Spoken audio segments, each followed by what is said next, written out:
ప్రేమగల తండ్రి, కృపగల దేవ, చక్కటి పాటలు, తొలి పలుకులు, అనేకులు తండ్రి విశ్వాసంలో బలపడే తండ్రి చక్కటి నడిపింపు ఇప్పటి వరకు జరిగింది. మరికొన్ని విలువైన సంగతులు మాకు అందించండి. క్రైస్తవ్యానికి లంగరు లాంటిది పునరుద్ధానం. ఈ జనరేషన్కి తండ్రి మేము సాక్షులు. అది ఏ విధంగా రుజువు చేయబడిందో లేఖనాలు, చరిత్ర, తర్కవాదము ప్రతి దాన్ని తండ్రి కలగలిపి క్రీస్తు యొక్క పునరుద్ధానము, క్రీస్తు యొక్క జననము ఎంత వాస్తవికమైనదో వివరించే ప్రయత్నం మేము చేస్తుండగా మాతో అందరితో మీరు ఉండండి.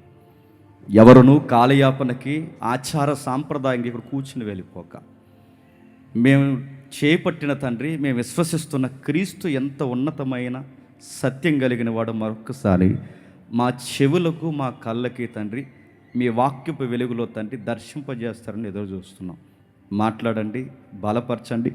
ఈ ప్రయాస, దీని వెనకపడిన ప్రతి ఒక్క తమ్ముళ్ళ కష్టము తండ్రి ఆశీర్వాదకరంగా మారుస్తారని కోరుతూ క్రీస్తు నామని ప్రార్థన సమర్పిస్తున్నాం తండ్రి, ఆమేన్.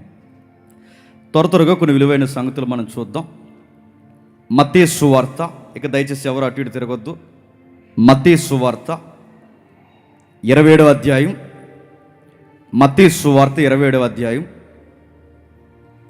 మత్తయి సువార్త 27వ అధ్యాయం, క్షమించండి 28వ అధ్యాయం మొదటి వచనం, క్షమించండి 27వ అధ్యాయం 62వ వచనం చూద్దాం. మరునాడు సిద్ధపరచు దినమునకు మరుసటి దినమున ప్రధాన యాజకులను పరిసయ్యులను పిలాతు నద్దకు కూడి వచ్చి, అయ్యా, ఆ వంచకుడు సజీవుడై ఉండినప్పుడు 3 దినములైన తర్వాత నేను లేచినని అతను చెప్పినది మాకు జ్ఞాపకం ఉన్నదనిరి. కాబట్టి 3వ దినము వరకు సమాధిని భద్రము చేయమని ఆజ్ఞాపించము. వాని శిష్యులు వచ్చి వాణ్ణి ఎత్తుకొని పోయి, ఆయన మృతుల్లో నుండి లేచినని ప్రజలు చెప్పుదురేమో, అప్పుడు మొదటి వంచన కంటే కడపటి వంచన మరి చెడ్డదై ఉండనని చెప్పిరి.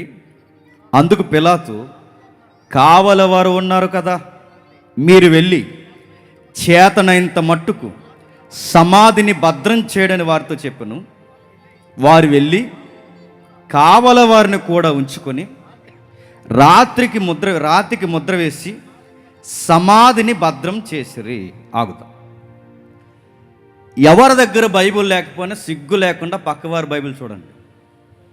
వార్నింగ్ 2, దయచేసి వాక్యం చెబుతున్నప్పుడు ఎవరు అటు ఇటు తిరగకండి. వార్నింగ్ 3, మీకు ప్రైజులు కనబడుతున్నాయా? ఎవరైతే శ్రద్ధగా లాస్ట్ మీటింగ్ అయ్యేంత వరకు ఉంటారో వాళ్ళకి ఇస్తారు ఆ పెద్ద కప్పు. జాగ్రత్తగా ఉండండి, మంచిగా వినండి. బైబిల్ లేకుండా కాలయాపన తిరగదు. మీకు వార్నింగ్ ఇస్తున్నాను, మీరు ఏమనుకుంటా అనుకోండి, నేను భయపెట్టట్లేదు. అపోస్తుడైన పౌలు వాక్యం విస్తరించి మాట్లాడుతున్నప్పుడు కొంతమంది ఏమరపాటుగా మేడగది మీద కూర్చొని నిద్రపోతుంటే అక్కడి నుంచి పడ్డాడట. ఒకడు పడితే ఏమైంది? చచ్చాడు. ఆ చచ్చిన వాడిని బ్రతికించడానికి పౌలు ఉన్నాడు కాబట్టి సరిపోయింది. ఇక్కడ ఎవడైనా ఏమరపాటుగా తిరిగితే చచ్చారే అనుకోండి, బతికించడానికి పౌలు పీటర్ లేడు. ఇక్కడ గుర్తుపెట్టుకోండి, ఇంక పోవడమే జెండాకే చెప్పండి. అందుకే దయచేసి ఎవరు అటు ఇటు తిరగొద్దు, ఏ పని పెట్టుకోవద్దు. 1 గంట మీ సమయాన్ని నాకు అప్పగించండి, శ్రద్ధగా వాక్యాన్ని విందాం. జరుగుతున్న విషయాన్ని, మొదటి శతాబ్దంలో జరుగుతున్న ఒక భీకర వాతావరణం ఉంది. ప్రజలు, మొదటి శతాబ్దపు ప్రజలు 2 మహాశక్తుల మధ్య నలిగిపోతున్నాయి. ఎలా నలిగిపోతున్నాయి? ఒక శక్తిగా పనిచేస్తున్నది ప్రభుత్వం, రోమా ప్రభుత్వం. ఆ ప్రభుత్వం వసూలు చేస్తున్న ట్యాక్స్ కానీ, ఆ ప్రభుత్వం పెడుతున్న కొత్త రూల్స్ కానీ, అసలు రోమా ప్రభుత్వం పేరెత్తితేనే హిస్టరీలో ఎప్పటికీ నెత్తురు మరకల వాసన ఎప్పటికీ వస్తుంది. రోమా ప్రభుత్వం దాని యొక్క రాజధాని ఏదైతే ఉందో, వారి హబ్బు ఏదైతే ఉంటుందో, ఆ ఏరియాలోకి రోమా సామ్రాజ్యం లోపలికి ఎవడైనా వచ్చే ముందు వాళ్ళు ఇచ్చే భయంకరమైన వార్నింగ్ ఏంటో తెలుసా? సిలువ వాసన కొడతారు. అంటే ఇదే రోమా సామ్రాజ్యం అనుకోండి. ఈ సామ్రాజ్యానికి చుట్టూ పెద్ద ప్రాకారం ఉంటే దీనికి వెలుపల, దాన్ని గవిని వెలుపల లేదా ఊరి వెలుపల, పట్టణం వెలుపల పనిష్మెంట్లకి సిలువేస్తారు.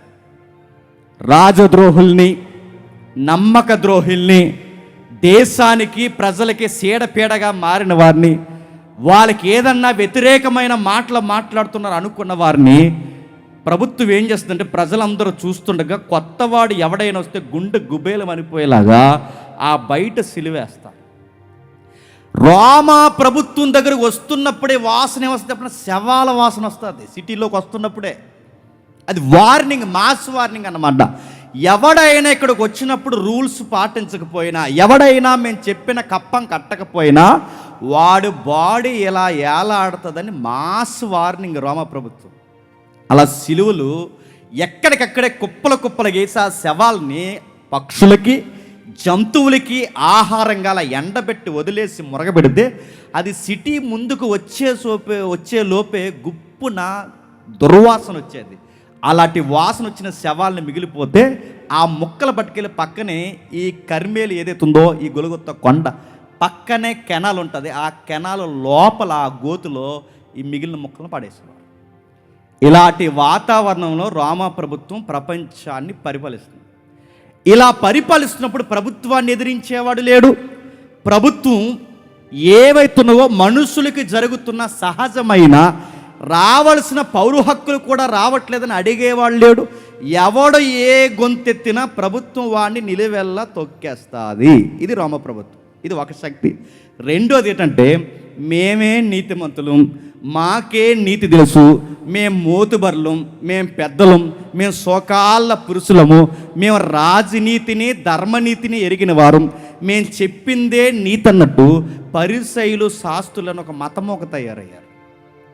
వీళ్ళు ఏం చేస్తారంటే వీళ్ళు పబ్లిక్ని ఇబ్బంది పెడతారు. అంటే ఈ పెద్దలు, మత పెద్దలు పబ్లిక్ని ఇబ్బంది పెట్టి, ప్రభుత్వము పెద్దలను ఇబ్బంది పెట్టి, అంటే ఇటువేమో ప్రభుత్వము ప్రజలను రుద్దేస్తుంది, ఇటు మత పెద్దలు ప్రభుత్వం తరపు నుంచి ప్రజలను రుద్దేస్తున్నారు. వాళ్ళు వీళ్ళు కలిసి అమాయకంగా నలిపేసేది ఎవరినంటే ప్రజలు.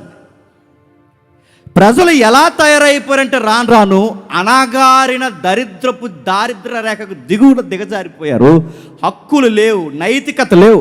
వీళ్ళు చేస్తున్న భక్తే భక్తి అన్నట్టు నిలువుటంగీలు వేసుకొని సంత వీధుల్లో వందనవచనాలు చెప్పించుకుంటూ, కనబడిన వాడు ఎవడైనా వందనవచనాలు చెప్పకపోయినా, వాళ్ళు గౌరవించకపోయినా వాడి మీద ఏదో ఒక తప్పుడు కేసు పెట్టి, ఇంకా సొలొమోను కట్టించిన మందిరం, దేవాలయం ఏదైతే ఉందో దాని రెంటకు కూడా భయం లేకుండా ఇచ్చేసి వీళ్ళు ఇష్టానుసారంగా ప్రవర్తించి తప్పుడు పనులు చేస్తూ, వాళ్ళు చేస్తే తప్పు ఒప్పని చెబుతూ, ఎవడైనా చిన్న నలుసు లాంటి తప్పు చేస్తే వాడిని తీసుకెళ్ళి గవర్నమెంట్కి ఇరికించేసి ఇలాంటి మోకమంటే నక్క రాజకీయాలన్నీ ప్రజల చేత ఇబ్బంది పెడుతుంటే సరిగ్గా టైంలో ప్రభు అయిన యేసుక్రీస్తు వాయిస్ తెర మీదకి వచ్చింది. నా మాట మీకు అర్థమవుతుంది లేదు? ఎందుకు ప్రభుత్వానికి మతమోకకి యేసు ప్రభు వారు నచ్చలేదు? ఆయన ఎత్తుకున్న ప్రసంగాల్లో ధీటైన ప్రసంగం ఏంటో తెలుసా? ప్రజల్ని కడపటి వారు, నిమ్న జాతీయులు, దిగువ జాతీయులు లేదా అణగారిన ప్రజలని రోమా పరిసయ్యులు శాస్త్రులు తప్ప ఇక ఎవడో ఏ మనుషుడో ఉన్నతమైన వాడు కాదని, మిగిలిన వారు దరిద్రపు కుక్కలాంటి జీవితం కలిగిన వారని చెప్పి ప్రజల్ని ఎప్పుడైతే ఇబ్బంది పెడుతున్నారో అలాంటి టైంలో యేసు ప్రభు వారు ఇచ్చిన వాయిస్ ఏంటంటే కడపటి వారే మొదటి వారు అన్నారు. అంటే మీకు ఏమర్థమవుతుంది అంటే అది కేవలం డివోషనల్ వాయిసే కాదు, అది సొసైటీలో రివైవల్ వాయిస్ కూడా.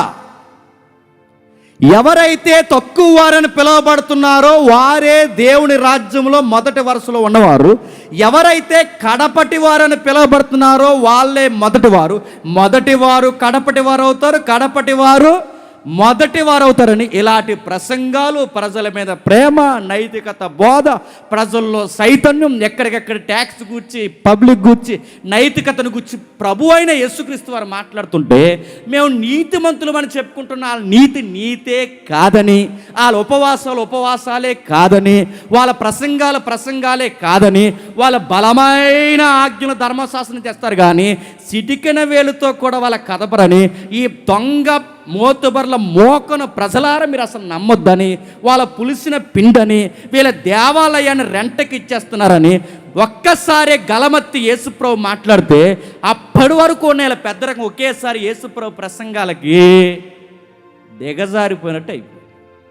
వెంటనే మైండ్లో పెట్టుకున్నారు, ఏంది నిన్నగాక మొన్నొచ్చి నజరేతు పల్లెటూరు నుంచి వచ్చి మా పట్టణంలో ఉన్న మా నీతిని కాదని మేము పెడుతున్న రూల్స్ను బ్రేక్ చేస్తూ మేము చెబుతున్న నీతి కాదు నువ్వు చెప్తున్నది నీతని మా మీదే ప్రజల్ని తిరుగుబాటు వ్యవహారానికి తయారు చేస్తావా అని వార్నింగ్ ఇచ్చారు. 2వ వార్నింగ్ ఇచ్చారు, 3వ వార్నింగ్ ఇచ్చారు.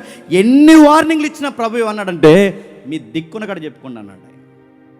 నేను దేవునికి తప్ప, దేవుని చిత్తానికి తప్ప, తండ్రికి తప్ప ఎవడి చిత్తానికి నేను తలదించేది లేదు. నా తండ్రి చిత్తము తొదముట్టించుటయే నాకు ఆహారము తప్ప ఎవరికి తలదించను అన్నాడు. ఈ మాటలు మరీ రేపే వాళ్ళకి. చూశారు. ఆయన్ని తప్పు పడదామంటే ఆయన దగ్గర ఏ లూప్ హోల్స్ లేవు. నిన్న మొన్న దొరికాడు జ్యోతిషుడు, ఆడి పేరేటని అడగండి. చిన్నోలాడికి దొరికింది 58 మంది హై క్లాస్ లేడీస్. అలాంటి జ్యోతిషుడు కాదు ఈయన. తెర మీద ఒకటి, తెర వెనకాల ఒకటి, బయట ఒకటి, వెనకాల ఒకటి. ఇది కాదు. ఏది చెప్పాడో అదే జీవించాడు, ఏది జీవిస్తున్నాడో అదే చెప్పాడు. తండ్రి చిత్తాన్ని, పరలోకపు అదృశ్య దేవుని చిత్తాన్ని బాహాటంగా బయలుపరిచాడు. ఈయన్ని పట్టుకోవడానికి ఆయన లైఫ్లో ఏ లసుకులు లేవు. చూశారు. ఆ చూసి ఆయన మీద కొన్ని కేసులు పెట్టారు. ఆ కేసులు ఏంటంటే మాబ్ ఫామ్ చేస్తున్నాడు, అంటే పబ్లిక్ని గుంపులు కడుతున్నాడు. పబ్లిక్ని గుంపు కడుతున్నాడు అంటే ప్రభుత్వం చెవిలో ఒక మాట వేశారు. ప్రభుత్వానికి వ్యతిరేకంగా ప్రతిపక్ష గుంపుని తయారు చేస్తున్నాడని ప్రజల్ని గుంపుగా ఫామ్ చేసి ఆయన రాజు అని చెప్పుకుంటున్నాడని చెప్పి కొత్త కేసులు పెట్టండి అని చెప్పి రాజులకి, చక్రవర్తికి చెవిలో పడేశారు. పబ్లిక్ని ఫామ్ చేస్తున్నాడు. 2వది ఏం చెప్పారు? ట్యాక్స్ కట్టొద్దు అన్నారు.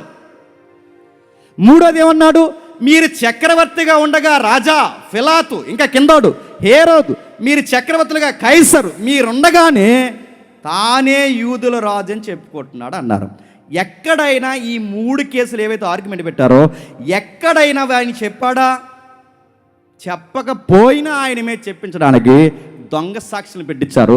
ఆ దొంగ సాక్షిని పెట్టించి పిలాతు ముందు నిలబెట్టారు, సన్నిహిద్రిని ముందు నిలబెట్టారు. ఆ పెద్దలందరూ ఒకటి అయ్యారు. ఏ రోజు లోకల్ ఎవరైతే ఉన్న గవర్నర్ దగ్గర తీసుకెళ్లారు, గవర్నర్ కేసు పైకి పంపించాడు. ఆ పైన పిలాతు దగ్గర తీసుకెళ్ళాడు. పిలాతు మొత్తం వాకప్ చేశాడు. పిలాతుకు ఒక విషయం తెలిసింది, చెప్పుకోదగ్గ నేరం ఏమి చెప్పండి, కనబడట్లేదన్నారు. అసలు ఈయన ఏ తప్పు చేశాడండి నన్ను పనిష్మెంట్ ఇమ్మంటారంటే వాళ్ళ దగ్గర ఆన్సర్ లేని స్వరం ఒకటి ఉంది. వాళ్ళ దగ్గర జవాబు లేని స్వరం ఏంటంటే సిలువ వేయము. మీరేదనుకుంటా అనుకోండి, మాబుగా మేము అడుగుతున్నాం, పబ్లిక్గా మేము అడుగుతున్నాం, దొమ్మిగా మేము అడుగుతున్నాం, ప్రభుత్వంగా, అధికారులుగా ప్రజల మాట మీరు వినాలి, మా ఓటింగ్ మాట మీరు వినాలి కనుక మేము అడుగుతున్నాం. అతన్ని సిలువ వేయమంటే ఆయన మళ్ళీ అన్నాడు, మీ ధర్మశాస్త్ర సంబంధమైన మత గొడవలు ఏమైనా ఉంటే మీరు చూసుకోండి. అసలు రాజకీయ పరంగా దేశానికి ఈయన వలన వచ్చిన నష్టం ఏమీ లేదు. ఇతనికి సిలివేసేసి అంత పనిష్మెంట్ ఇచ్చే నేరం ఏమైనా కనపడలేదంటే మాకు అవన్నీ అనవసరం, ఆయన్ని చంపేయండి అన్నాడు. వీడు ఏం చేయాలి తెలియదు, ఎందుకంటే వీళ్ళకి ప్రభు కన్నా, ప్రజల కన్నా, ప్రభు యొక్క వాక్యం కన్నా వీళ్ళకి కావాల్సింది ఏంటంటే పదవులు. ఎవరికి? పిలాతుగడికి కానీ చెప్పండి, హేరోదుకు కానీ, ఆ సన్నిహిద్రిని పెద్దలు ఎవరైతే ఉన్నారో వీళ్ళకి కానీ, వీళ్ళకి దేవుడు ఏమైపోయినా పర్లేదు, దేవుడే దీంట్లోకి వచ్చినా పర్లేదు, వీళ్ళకి ఏమైపోయినా పర్లేదు, పక్కకు పోయి చేతులు కడుక్కున్నాడట. చేతులు కడిగేసుకుంటే నడుతున్నాను, పాపం పోతుందా? నేను అడుగుతున్నాను. చేతులు కడిగేసుకుని గోదావరిలోకి పోయి, చెరువుల్లోకి పోయి బాప్టిజాలు తీసుకుని, నది స్నానాలు చేసి, చేతులు పైనుంచి కిందకి నడెత్తి మొదలు అరకర వరకు నీళ్ళు జల్లుకుంటే పాపాలు పోతాయా? పోతాయా? పోవు. ఇలాంటి తెంగర పని ఆ పిల్లతగడ చేస్తున్నాడు. ఏమని? కడిగేసుకుని. ఏమి కడిగేస్తావు? కడిగెత్తే పోవడానికి పాపం అయ్యా, అది రక్తపు డాగు కన్నా డేంజర్. అది ఒక్కసారి ఆ పాపపు డాగు పడిందో అది ఎంత కడిగినా పోదు. వాడు సేఫ్ జోన్ అనుకుంటున్నాడు, కానీ వాడి హిస్టరీ ఎలా బలయ్యాడు వీలైతే యూట్యూబ్లో ఉంటుంది, వినండి. ఆ పిలాతు ఏం చేశాడంటే ఆ తర్వాత కొరడాలతో కొట్టించాడు, మళ్ళీ తీసుకొచ్చాడు, గోను పట్ట కట్టాడు. చాలేక అవమానించింది వదిలేంటంటే మళ్ళీ అరిశారు, సిలువేస్తే కానీ మా పగ చల్లారుతున్నారు. తీసుకెళ్లారు, సిలువేశారు, చంపేశారు. ఆ చంపేసిన తర్వాత 62లో మరనాడు సిద్ధపరచు దినం మరుసటి దినమున ప్రధాన యాజకులు పరిచయాలు పిలాతు ఎదురు కూడి వచ్చి, అయ్యా మీకు విషయం చెప్పాలి, ఆ వంచకుడు, నేను అడుగుతున్నాను, ఎవడు వంచకుడు? టైం లేదు కానీ గట్టిగా ఆర్గ్యుమెంట్ చేద్దాం అనుకున్నాను. ఎవడు వంచకుడు? వంచకులు మీరు. సొలొమోను మందిరాన్ని రెంటకిచ్చి ఆ గొర్రెలు మేకలు వ్యాపారానికి ఇచ్చేసిన వంచకులు మీరు. ఆ కైపాగాడు వంచకుడు, ఆ కైప బామ్మర్ది ఎవడైతే ఉన్నాడో అన్నాగాడు మీరు వంచకులు. ఎవడు వంచకుడు? ఎప్పుడు గుర్తుపెట్టుకోండి, వీళ్ళ వంచకులయ్యుండి వీళ్ళ దొంగలయ్యుండి ఎవరిని దొంగ అంటున్నారండి? ఆయనను దొంగ వంచకుడు అన్నారు. ఇంకా గమ్మత్తడి తెలుసా, వాళ్ళకి ఒక విషయం గుర్తుండిపోయిందంటే, వాళ్ళకి తిన్నా, నిద్రోయినా, స్నానం చేసినా, బయటకు వచ్చినా, ఆ డ్రెస్ వేసుకున్నా, ఎవడన్నా వందన వచనాలు చేసినా వీళ్ళ గుండెల్లో బాగా గుర్తుండిపోయింది. చెప్పిన శిష్యులకు గుర్తులేదు కానీ వీళ్ళకి మాత్రం బాగా గుర్తుండిపోయింది. ఆ గుర్తుండిపోయింది ఏంటంటే, ఆయన 3వ రోజు లేస్తా అన్నాడు అన్నారు. బాగానే గుర్తుంది. ఇది ఎక్కడో భయం నిజంగా లేచిపోతే, ఎక్కడో భయం నిజంగా తిరిగి లేస్తే ఆ భయం శిష్యులకు గుర్తులేదు కానీ వీళ్ళకి గుర్తుందట. ఆ గుర్తుండి వాళ్ళు ఏం చేస్తున్నారంటే, ఆ వంచకుడు 3వ దినాన్ని లేస్తానన్నాడు, ఇప్పుడు మమ్మల్ని ఏం చేయమంటారు? లేచి ఒకవేళ లేవకపోతే ఆయన శిష్యులు వచ్చి ఆయన ఎత్తుకుపోతే మొదట జరిగిన నేరారోపణ కన్నా కడపట వంచన మరీ ఘోరంగా ఉంటుంది. అందుకే మమ్మల్ని ఏం చేయమంటే పిలాతు అన్నాడు, పోలీసులు ఉన్నారుగా అన్నాడు. రోమా బెటాలియన్ పెట్టాంగా, ఇలాంటి తెలియదు మీకు. ఇంకా special private battalion, private body guards ఎవరు ఉంటే వాళ్ళని వీళ్ళని కలిపి మొత్తం టైట్ సెక్యూరిటీ పెట్టుకున్నాడు. ఇటు ప్రైవేట్ సెక్యూరిటీ, ఇటు గవర్నమెంట్ సెక్యూరిటీ రెండు కలిపి టైట్ చేశారు సమాధిని. గుర్తుపెట్టుకోండి, ఇది మత్తయి రికార్డ్ చేస్తున్నాడు. ఈ మత్తయి గారు రికార్డ్ చేస్తే ఏమన్నాడు, వాళ్ళు వీళ్ళు కలిసి సమాధిని పూర్తిగా చాలా పకడ్బందీగా, చాలా పక్కాగా, జాగ్రత్తగా సమాధిని ఎప్పుడైతే వీళ్ళు సిద్ధపరిచారో, ఆ సిద్ధపరిచిన తర్వాత జరిగిన విషయం ఏంటో మీకు తెలుసు. అన్నట్టుగానే ఈరోజు ఈ పునరుద్ధానం రోజు అన్నట్టుగానే ఆయన తిరిగి లేచాడు. ఈయన ఎప్పుడైతే తిరిగి లేచాడో ఆ సంకెళ్ళ చేత బంధించారు, బండ చేత బంధించారు, ఆ సంకెళ్ళకి గవర్నమెంట్ సీల్ స్టాంప్ వేసి బంధించారు, సైనికుల చేత బంధించారు. వాళ్ళు ఎన్నిటి చేత బంధించినా మరణం కూడా ఆయన్ని బంధించలేకపోయింది. ఆయన లేచాడు, ఆయన తిరిగి లేచాడు. ఎప్పుడైతే ఆయన తిరిగి లేచాడో వీళ్ళు అనుకున్నారు, బండను తొలగించడానికి శిష్యులు వచ్చారా, లేకపోతే బండను తీసుకుని బయటకు వచ్చాడా? హిస్టరీలో ఇలాంటి రికార్డ్స్లో గుర్తుపెట్టుకోండి. యేసు ప్రభు మరణించి తిరిగి లేచినప్పుడు ఆయన సమాధి నుంచి బయటికి రావడానికి ఆయనకి బండ తీయాల్సిన అవసరం లేదు, పోలీసులు అడ్డు లేగాల్సిన అవసరం లేదు. మీరు ఇంకా చదువుకొని ఇంటికి వెళ్ళిన తర్వాత అసలు ఆ సీల్ ఓపెన్ చేసిన అవసరం లేదు.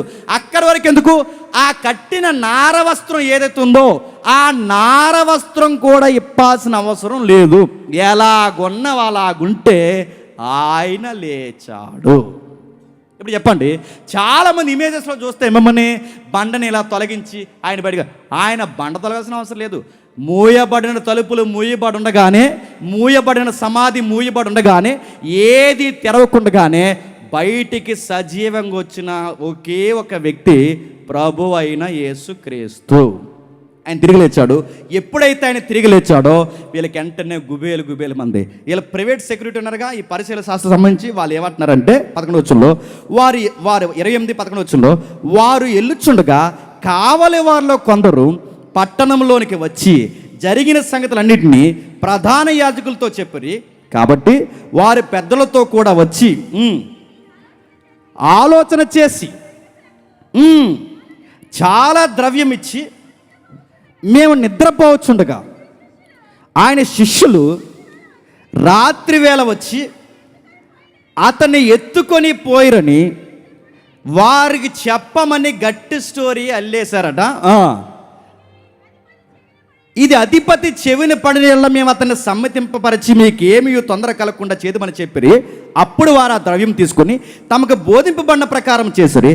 ఈ మాట యూదులలో వ్యాపించి నేటి వరకు ప్రసిద్ధి అయ్యింది. ఇప్పుడు చెప్పండి, ఇప్పుడు బాగా వినండి, నిజంగా యేసు ప్రభు లేచాడో లేదో మనకి తెలియకపోతే, నేను మళ్ళీ చెప్తున్నాను, ఆచార సాంప్రదాయంగా తెల్లవారుదామున శవాల దగ్గరికి సమాధుల దగ్గరికి వెళ్ళి వచ్చేస్తే, ఒకవేళ అది నిజం కాకపోతే ఈ ప్రపంచంలో మనకంత అమాయకులు ఎవరు లేరు. బయట వాళ్ళు అంటున్నారుగా ఏమని, మీరు మామూలు గొర్రెలు కాదురా చెప్పండి. నిజంగానే వాళ్ళు అన్న మాట నిజం అవుద్ది. రెండో మాట చెప్తున్నాను వినండి. ఒకవేళ ఆయన నిజంగా తిరిగి లేకపోతే ఇక్కడ రాయబడిన స్టోరీయే నిజమైతే ఏంటి మన పరిస్థితి? ఎంతమంది సేవకుల జీవితాలు ఏమవ్వాలి, ఎంతమంది విశ్వాసుల జీవితాలు ఏమవ్వాలి? ఆయన నిజంగా తిరిగి లేకపోతే క్రైస్తవ్యం, ప్రపంచంలో క్రైస్తవ్యం అంత పెద్ద అబద్ధపు మతం ఇంకేది ఉండదు. ఎంతకన్నా పచ్చి అబద్ధం ఈ ప్రపంచంలో ఏది ఉండదు. ఒకవేళ ఆయన తిరిగి లేస్తే ఆయన కన్నా గొప్ప దేవుడు ఎవరు ఉండరు. ఇప్పుడు ఆర్గ్యుమెంట్ మనకి, ఎంతకి ఆయన లేచాడా లేదా? ఆయన లేచాడో లేదు తెలదు, కానీ తెల్లవారుజాము మాత్రం సమాధి దగ్గరికి వెళ్ళొచ్చాం. వెళ్ళొచ్చి ఎవరిని చూడడానికి వెళ్ళావు? నేను వెళ్ళొద్దంటలేదు, వెళ్ళండి. కానీ వెళ్తున్నప్పుడు ఎవరిని చూడడానికి వెళ్ళావు? మీ తాతని, మీ నానమ్మని, మీ అక్కని, మీ మామని, మీ అత్తని, ఇలా అందరూ చూస్తావు. నోడుతా వాళ్ళు ఎగరనే కదా వెళ్ళావు. లెగితే వెళ్తావా? లెగిసిన వెంటనే ఆ తాతలు వేసిపోయారా చిన్నోడు ఎలా వచ్చావంటే ఏం చేస్తావు? మళ్ళీ వెళ్ళవు ఇంకా దరిదాపులకి. పాస్టర్ గారు పరారు, కాటికాపురు పరారు, సేవకులు పరారు, పెద్దలు పరారు. లెగిసి పెద్దోడు ఆగండ్రా అనాలి, ఎవడు ఆగడు. నేను అడుగుతున్నాను, దేనికి వెళ్తున్నావు? వెళ్ళింది తాత కోసం కాదు, మా అత్త కోసం కాదు, వెళ్ళింది మా నాయనమ్మ కోసం కాదు. వెళ్ళింది దేనికంటే మాకు ఒక లెగసీ ఉంది. ఆ లెగసీ ఏంటంటే, ఈ సమాధుల దగ్గరికి వెళుతున్న ఈ ట్రెడిషన్ మేము ఈ ప్రపంచానికి ఏమి చూపిస్తున్నామంటే, మా ప్రభు ఈ సమాధుల్లో నుండి తిరిగి లేచాడు. అది సమాజానికి ఇండైరెక్ట్ మెసేజ్ మనం ఇస్తున్నాం. ఆ మెసేజ్ని చూపించడానికి అడుగుతారు, సమాధుల దగ్గరికి ఎందుకు వెళ్తున్నారా తెల్లవారుజామునంటే, 2000 సంవత్సరాల క్రితం ఇలాగే వెళ్ళారు మా పూర్వీకులు, మా పితరులు. వారు వెళ్ళినప్పుడు యేసుప్రభు తిరిగి లేచాడు. ఆ లెగసీని కంటిన్యూ చేయడానికి మేము వెళ్తున్నామని చెప్పడానికి వెళ్తున్న మెసేజ్. ఈ మెసేజ్ అంతా వదిలేసాం. వెళ్ళి ఆ సమాధి తలకాడు కూర్చుని అన్నామంట, మా తాతకి గోంగూర అంటే ఎంత ఇష్టమో అన్నారట. ఏం చేస్తావు? ఆ గోంగూర బోటి వండెట్టాడు. ఆడు లెగుతాడు. బతుకున్నప్పుడు గుప్పుడు మెతుకులు ఎట్టలేదు ఆడికి, బతుకునని చెప్పి కొన్ని నీళ్ళు ఇవ్వలేదు ఆడికి. ఇప్పుడు చచ్చినోడి దగ్గరికి వెళ్ళి బోటి గోంగూరెట్టి తింటాత తినంటే ఆడు లెగిసి ఉప్పే అనాలి. నిన్ను పెడతావా? నిజంగా తింటే పెడతావా? నువ్వు వెళ్ళాల్సింది మీ తాత దగ్గర కాదు, మీ అమ్మ దగ్గరికి కాదు, మీ నాయనమ్మ దగ్గర కాదు. నువ్వు వెళ్ళాల్సిన లెగసీ ఏంటి? రెజరెక్షన్ అని ఒక మెసేజ్, ఇండైరెక్ట్ మెసేజ్ ఈ సొసైటీకి ఇస్తున్నాం. ఇది జరిగిందా లేదా? ఇది జరిగిందో లేదో తెలియడానికి ఆర్గ్యుమెంట్ 1, ఫస్ట్ ఆర్గ్యుమెంట్ మనం చూస్తున్నాం. నిజంగా ఇది జరగకపోతే నేను అడుగుతున్నాను, చాలామంది ఇటీవల కాలంలో వాగుతున్న మతమోకల్లో ఒక మోక, వీళ్ళందరూని ఈ వాట్సాప్ యూనివర్సిటీలో, ఈ ఫేస్బుక్లో, ఈ కామెంట్లోనే వాగుతారండి. ఇలా వాగే వాళ్ళందరినీ ఇలాంటి డయాస్ దిగి, ఇలాంటి సెంట్రల్ డయాస్ ఒకటి పెట్టి ఆడికో మైక్ ఇచ్చి, మేము ఒక మైక్ తీసుకుని, నువ్వు చెప్పరా చిన్నోడు ఎందులో అని చెప్తావో మేము చెప్తాం, నువ్వు ఫేక్ అని నువ్వు ప్రూవ్ చేయి, వాస్తవం అని మేము ప్రూవ్ చేస్తాం, నువ్వు డిబేట్ చేయి, మేము డిబేట్ చేస్తాం అంటే ఒక్కడ రాడండి ఈ వాట్సాప్ యూనివర్సిటీ గట్టు. ఒక్క రాడు నడుతున్నాను, వాగడం మాత్రం వాగుతారు. ఇప్పుడు అడుగుతున్నాను, ఒకవేళ ఇది నిజమో కాదో కావాలంటే మనకు తెలియాలి అంటే ఒక్కసారి ఒక ఇమేజ్ మేము వేస్తాను చూడండి. యహ్రమాన్ ఎవరైతే ఉన్నారో ఒక సైంటిస్ట్ ఉన్నాడు, ఒకసారి చూడండి. అక్టోబర్ 5, 1955. ఈయన ఎవరో తెలుసా? సందేహవాది బార్ట్ డెంటల్ యహ్రమాన్. కనబడుతున్నాడా? ఆయన రాసిన పుస్తకం ఒకటి ఉంది చూడండి. ఇది బైబిల్ ఎలుగులో కాదు, ఆయన ఎలుగులో ఒకసారి మీరు చూడండి. ఆయన రాసిన తర్వాత తెలుసా? Did Jesus exist, the history argument of Jesus, Nazareth of Jesus ఎవరైతే ఉన్నాడో ఆయన ఫేక్ అని చెప్పడానికి ఆయన చేసిన పరిశోధన. ఆ బుక్కి పేరెట్టాడు డిడ్ జీసస్ ఎగ్జిస్ట్, మళ్ళీ the historical argument for Jesus of Nazareth. ఏమని రాశాడు అందులో? ఆయన నేను ఫేక్ అని ప్రూవ్ చేయాలనుకున్నాను, కానీ ఎంత తిరిగి చూసినా ఆయన చరిత్రకారుడని ఒప్పుకోక తప్పదన్నాడు. ఎవరు? ప్రపంచంలో అనుమానాల్లో నెంబర్ 1 అనుమానం ఎవరో తెలుసా? ఆయనే ఎవరైతే ఉన్నాడో, యహ్రమాన్ ఎవరైతే ఉన్నాడో ఆయన రాశాడు.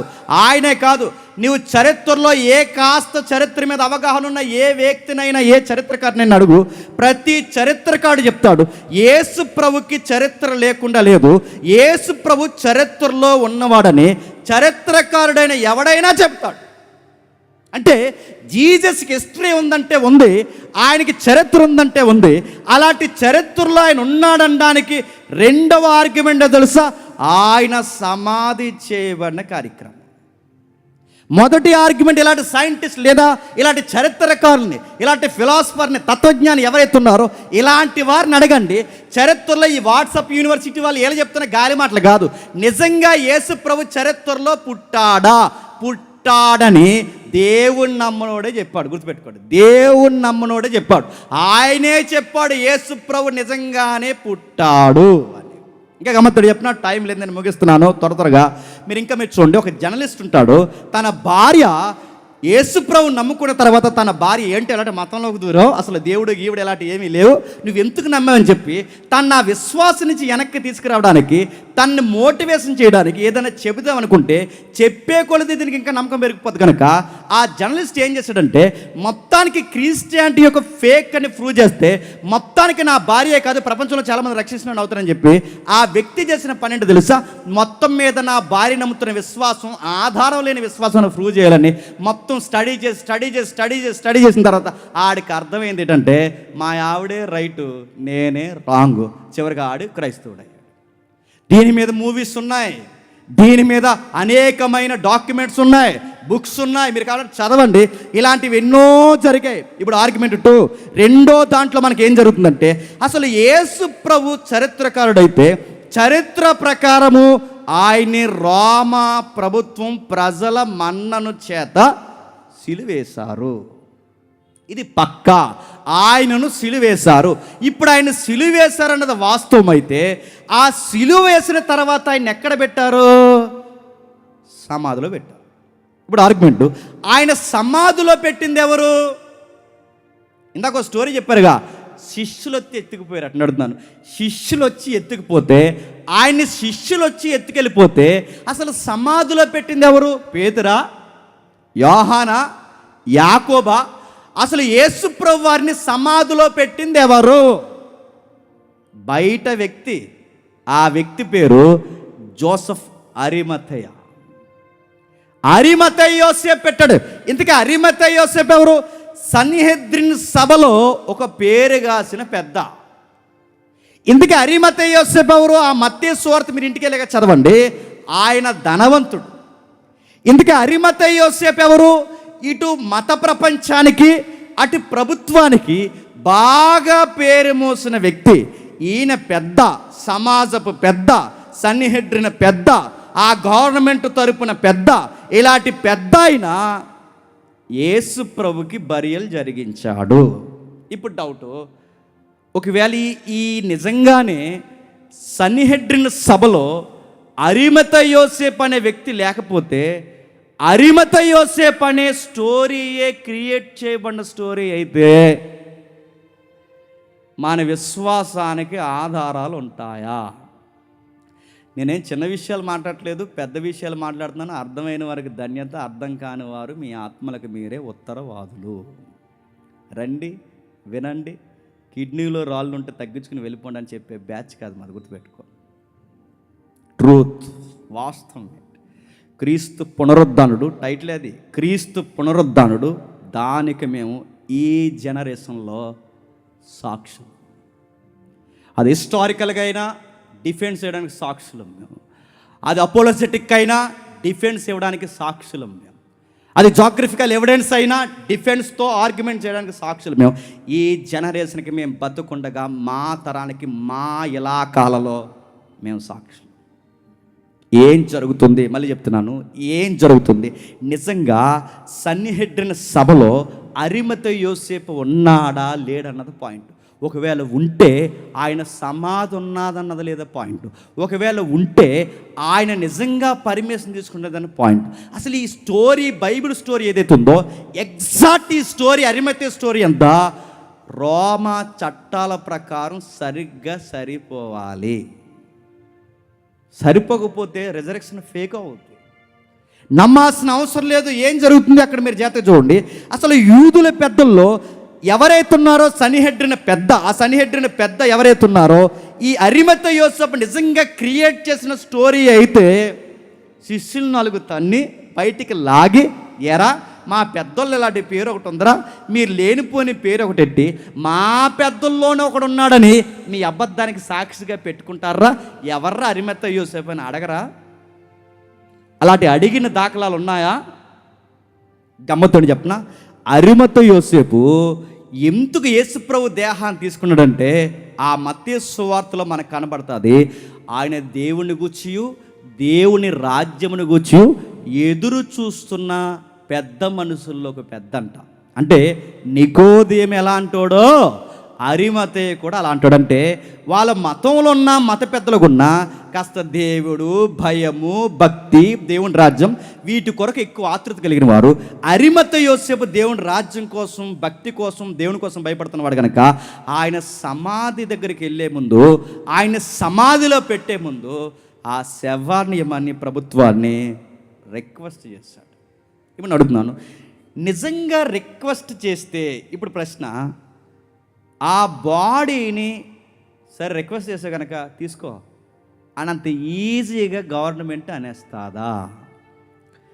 ఉరేసిన ఖైదీ ఉన్నాడు అనుకోండి, పనిష్మెంట్ పడిన సెంటర్ జైలు ఉందిగా, పనిష్మెంట్ పడిన ఖైదీ ఉన్నాడు అనుకోండి, వాడిని బయటకు వదలాలంటే ఎన్ని సెక్షన్స్ ఉండాలి, ఎంత సిఆర్పిసి ప్రొసీజర్ జరగాలి, ఆర్టికల్స్ ఎన్ని మాట్లాడాలి, హ్యూమన్ రైట్స్ ఏవైతున్నావో ఆ రైట్స్ ప్రకారం ఎన్ని ఆర్గ్యుమెంట్లు జరగాలి. ఒక్క వ్యక్తి చట్ట పరిధిలోకి పోయే కాడ బయటికి రావడం అంటే శవమైనా బయటికి రావడం చిన్న విషయమా? అరిమతయి యోసేపు బయటికి తీసుకొచ్చాడంటే ఎలా తీసుకొచ్చాడు నిజంగా అడుగుతున్నాను. అసలు అరిమతయి యోసేపు పాత్రే కల్పిత పాత్ర అయితే అరిమతయి యోసేపు పాత్ర కల్పిత పాత్ర కాదనడానికి ఎవిడెన్స్ ఏంటి చెప్పిన? జియోగ్రఫికల్ ఎవిడెన్స్ అంటే అరిమతయి యోసేపు సమాధి నేటికి ఉందా లేదా? ఉందరయ్యా. అరిమతయి యోసేపు అనే వ్యక్తే కల్పిత స్టోరీ అయితే మరి సమాధి ఎవడది? అడుగు జాగ్రఫీ వాడిని, పురావత్తు సైంటిస్టులు వాళ్ళని అడుగు, ఆ పురాతనమైన జోసెఫ్ ఎస్టీలోంచి అడుగు, నువ్వు రోమా చట్టాల ప్రకారం అడుగు, నువ్వు ఎవరి ప్రకారం అడుగుతావు అడుగు. యోసేపు తవ్వించుకున్న సమాధి నేటికి ఉందంటే ఉంది, సమాధి ఉందంటే యోసేపు ఉన్నాడన్నది నిజం, యోసేపు ఉన్నాడంటే క్రీస్తుని చంపారన్నది నిజం, క్రీస్తుని చంపారన్నది నిజమైతే ఆయన బాడీని ఆయన టేకప్ చేశాడన్నది కూడా చెప్పండి నిజం. ఇప్పుడు బాగా ఉందా? ఎలా టేకప్ చేస్తాడంటే ఒక న్యాయవాది ఉన్నాడు రోమా ప్రభుత్వం తరపున, ఆయన పేరు ఉల్ఫన్ అంటారు. ఒకసారి మీరు చూడండి. ఉల్ఫన్ అంటే ప్రముఖ రోమా సామ్రాజ్యపు న్యాయ శాస్త్రవేత్త, అంటే అడ్వకేట్ లాంటివాడు అనమాట. ప్రభుత్వానికి చక్కటి సలహాదారుడు ఎవరైతే కనబడుతున్నాడో ఉల్ఫన్ ఎవరైతే కనబడతాయని చూడండి. డొమేటియస్ ఉల్ఫన్ ఆయన ఏమని మాట్లాడతాడంటే హ్యూమన్ రైట్స్ కోసం మాట్లాడతాడు. ఏమని? ఇదిగో మరణించిన ఖైదీల యొక్క హక్కులు, అంటే మరణించిన ఖైదీల యొక్క హక్కులని వాళ్ళకి మనకిలా సెక్షన్స్ ఉండవు కానీ ఆర్టికల్స్ ఉంటాయి. వాళ్ళు మాట్లాడితే ఆయన ఏమంటాడంటే డిజాస్టర్ అని ఒక ఆర్టికల్ మాట్లాడుతూ 48:24 క్లాజ్ 1 అంటే 48 48:24 క్లాజ్ 1 ప్రకారము మరణించి శిక్షింపబడిన వ్యక్తి శరీరాన్ని వారికి తిరిగి అప్పగించాలి అంటే ఆ దేహాన్ని ఖననం చేయడానికి ఆయన చెప్తున్న చట్టం రోమా ప్రభుత్వ చట్టం. మీకు అబద్ధమైతే ఒకసారి గూగుల్ తల్లిని అడుగుతారు, ఏ చెల్లిని అడుగుతారు, యూట్యూబ్ అక్కన అడుగుతారు, అడగండి. అవన్నీ పొంకాలుగా ఆయన గురించి ఉంటాయి. ఆయన మాట్లాడితే ఏమన్నాడు? రోమా న్యాయశాస్త్రవేత్త అంటాడు ఏమని? ఇదిగో హ్యూమన్ రైట్స్, మరణించిన వ్యక్తులు కూడా రైట్స్ ఉంటాయి, వారికి సంబంధించిన బంధువులు కానీ ఎవరైనా వ్యక్తులు కానీ ఆ దేహాన్ని తనకిమ్మని మేము ఖననం చేసుకుంటామని ఆ ప్రభుత్వ అధికారులను అడిగితే వాళ్ళు అడిగింది ఎవరైతే ఉన్నాడో చక్రవర్తికి, రాజుకి సబవు అనిపిస్తే పలానా 48:24 క్లాజ్ 1 ప్రకారం ఆ శవాన్ని వాళ్ళు పెట్టుకున్న అప్పీలు, రిక్వెస్ట్, అభ్యర్థన, ఇంకా మాట చెప్పాలంటే లూకాలో రాస్తాడు, అడుక్కున్నాడట. ఎవరు? అరిమతయి యోసేపు. ఆ దేహాన్ని నాకు ఇవ్వండి అని. ఈ రిక్వెస్ట్ ఈ సెక్షన్కి సరిగ్గా సరిపోతే అప్పుడు రాజు బాడీని ఇస్తాడంట. అప్పుడు చెప్పండి, చట్టానికి బైబిల్లో జోసెఫ్ అరిమతయి యోసేపు అడుగుతున్న దానికి సరిగ్గా సరిపోయిందని చెప్పండి. సరిపోయింది. శిష్యులు వచ్చి ఎత్తుకెళ్ళిపోయారా? ఎవడెత్తుకెళ్ళిపోయాడంటే ఎవడెత్తెచ్చుకెళ్ళిపోయాడు. అసలు ఈ చట్టానికి సౌలభ్యం తెచ్చింది ఎవరు? మీరు అగస్టస్ అనే ఒక ఆయన ఉంటాడు, అసలు రోమా సామ్రాజ్యాన్ని తలకాయలు అట్టాడు. అగస్టస్ పెట్టాడు క్రీస్తు పూర్వం 31 నుండి 14 వరకు. అప్పుడు పెట్టిన చట్టాన్ని 2వ శతాబ్దం వరకు ఈ హక్కులు వర్తిస్తాయని చట్టాన్ని రికార్డ్ చేసిన వ్యక్తుల్లో ఇదిగో ఉల్ఫన్ ఒకడు గుర్తుపెట్టుకోండి. ఈ వ్యక్తులు రాస్తూ ఏమన్నాడు, ఆయన రాస్తూ 48:4:1 నుంచి సుమారు 11 ప్రకారం ఎవరికైనా శిక్ష విధింపబడితే కొన్ని షరతుల ప్రకారం వదలరట. కానీ ఆ షరత కాబట్టి వదులుతారట. ఏటా షరతులు? వదలని షరతులు ఏంటంటే, రోమా చక్రవర్తి మరణానికి ఎవడైనా కుట్ర పన్నితే ఆ బాడీని ఎవరంట. రెండవది, రోమా అధికారిని అంటే ఏదో ఒక అధికారిని చంపే ప్రయత్నం చేస్తే ఆ ఖైదీ బాడీని ఎవరట. సాయుధ తిరుగుబాటు అంటే ప్రజల్ని పోగేసి వాళ్ళకి ఆయుధాలు ఇచ్చి ప్రభుత్వం మీద తిరుగుబాటు చేసే ప్రేరణ ఎవడైనా ఇస్తే ఆ చచ్చిపోయిన ఖైదీకి ఆ బాడీ ఎవరట. శత్రు దేశంతో చేతులు కలిపి ఉన్న దేశానికి సిల్లు పెట్టేవాడు ఎవరైనా ఉంటే ఆ బాడీని ఎవరట. మిత్ర దేశాన్ని కూడా దేశానికి వ్యతిరేకంగా మారిస్తే ఆ బాడీని. అంటే ఈ 5 పాయింట్లు ఏం చెప్తున్నాయి? చక్రవర్తిని చంపిన వాడై ఉండకూడదు, 2 అధికారిని చంపిన వాడై ఉండకూడదు, సాయుధ తిరుగుబాటు చేసిన వాడై ఉండకూడదు, శత్రు దేశాలతో చేతులు కలిపి వాడే ఉండకూడదు, మిత్ర దేశాన్ని శత్రు దేశంగా మార్చిన వాడే ఉండకూడదు. ఇప్పుడు ఈ 5 పాయింట్లో యేసు ప్రభు ఏదన్నా చేశాడా? ఏమీ చేయలేదు. అందుకే ఈ 5 పాయింట్లో ఏది ఆయన చేయలేదు. ఆయన చక్రవర్తిని చంపాలనుకోలేదు, రోమా ప్రభుత్వ అధికారిని చంపాలనుకోలేదు, శత్రు దేశాన్ని రోమా ప్రభుత్వానికి వ్యతిరేకంగా రేపలేదు, మిత్ర దేశాన్ని కూడా శత్రు దేశంగా ఎక్కడా మార్చలేదు. ఇలాంటి నేరం ఏమీ చేయలేదు కనుక ఈ సెక్షన్ ప్రకారం ఆయన దేశద్రోహి కాడు గనక అరిమతయి యోసేపు పెట్టుకున్న వెంటనే అబులికేసిన పిలాతు ఏం చేశాడు చెప్పండి? ఓకే చేశాడు. ఎందుకు ఓకే చేశాడు? ఆయన దేశద్రోహిగా చనిపోలేదు. ఎందుకు ఓకే చేశాడు? ఆయనకి సర్వహక్కులు ఉన్నాయి. ఎందుకు ఓకే చేశాడు? అడిగినవాడు చిన్నోడు కాదు. అడిగినవాడు ఎవడో తెలుసా? సమాజంలో పెద్ద, మతంలో పెద్ద, ఆ ప్రభుత్వం తరపున పనిచేస్తున్న, ఇండైరెక్ట్గా మెసేజ్ ఇస్తున్న పెద్ద. ఇలాంటి పెద్దోడు వచ్చి ఆ సామాన్యంగా చనిపోయిన ఆ బాడీని ఇమ్మంటే పిలాతు ఎవడా? సెక్షన్లకి సరిగ్గా అభ్యర్థన పెట్టిన వ్యక్తే. చెప్పండి, అరిమతయి యోసేపు. సెకండ్ ఆర్గ్యుమెంట్ ప్రకారం నేను చెప్తున్నాను, ప్రభు అయిన యేసుక్రీస్తు వారిని నిజంగానే అరిమతయి యోసేపు బరియల్ చేశాడు. గుర్తుపెట్టుకోండి. నేను ముగిస్తున్నా. 2వ శాస్త్రవేత్త, ఈయన పేరు మీరు వినండి జస్ట్, జూలియస్ పాలస్ డెజాస్. చట్టం 1 అంటే చట్టంలో 420 క్లాజ్ 21 దీని ప్రకారం కూడా మృతదేహాల్ని అనుమతి లేకుండా సిలువ మీద నుంచి కానీ ఉరుకొయ్యల మీద నుంచి కానీ ఎవడైనా దించితే దించినోడికి మరణశిక్ష వేస్తారంట. ఆ బాడీని ఎవడన్నా పట్టుకెళ్తే ముందు ఆడిని బాడీ గళ్ళం తీసి పడతారట. అంటే ఈ సెక్షన్స్ ఉన్నాయి. 420 క్లాజ్ 1 డిజాస్ట్ అని కొట్టండి, అందులో వస్తాయి.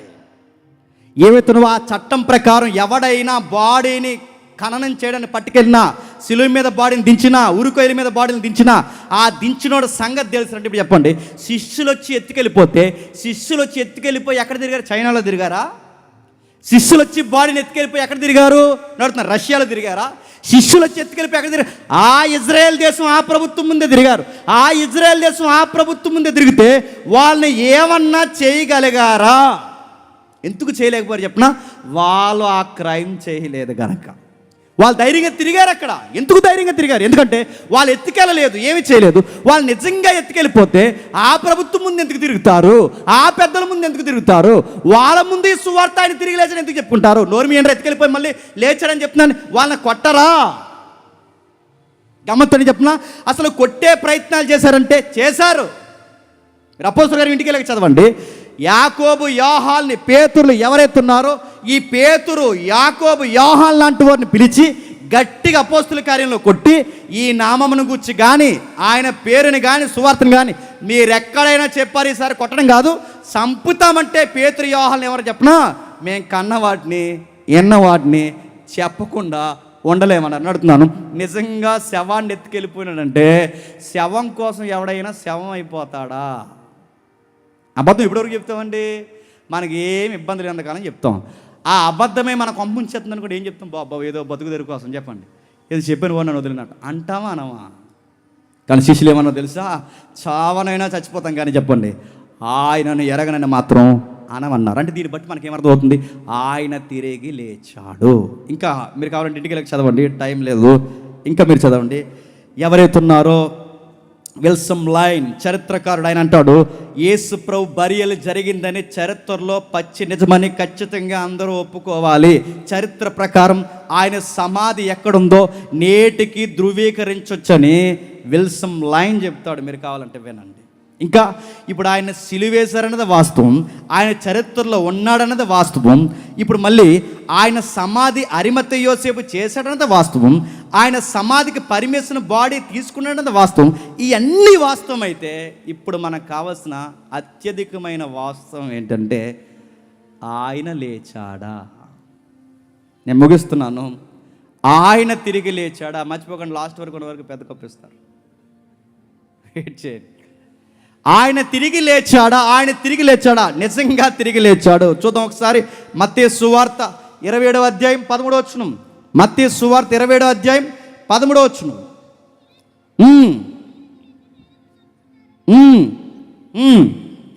క్షమించండి 28వ అధ్యాయం 13వ వచనం. 28వ అధ్యాయం 13వ వచనం. కాబట్టి వారి పెద్దలతో కూడి వచ్చి ఆలోచన చేసి ఆ సైనికులకు, మేము నిద్రపోవచ్చుండగా శిష్యులు రాత్రి వేళ వచ్చి అతన్ని ఎత్తుకొని పోయిరని మీరు చెప్పుడు. నేను అడుగుతున్నాను, ఆయన ఎత్తుకొని పోయి శిష్యులు వచ్చి మేము నిద్రపోవచ్చుండగా ఆయనని ఎత్తుకొని పోయిరని ఈ సాక్ష్యం చెప్పించారే ఈ తిరుమల పెద్దలు.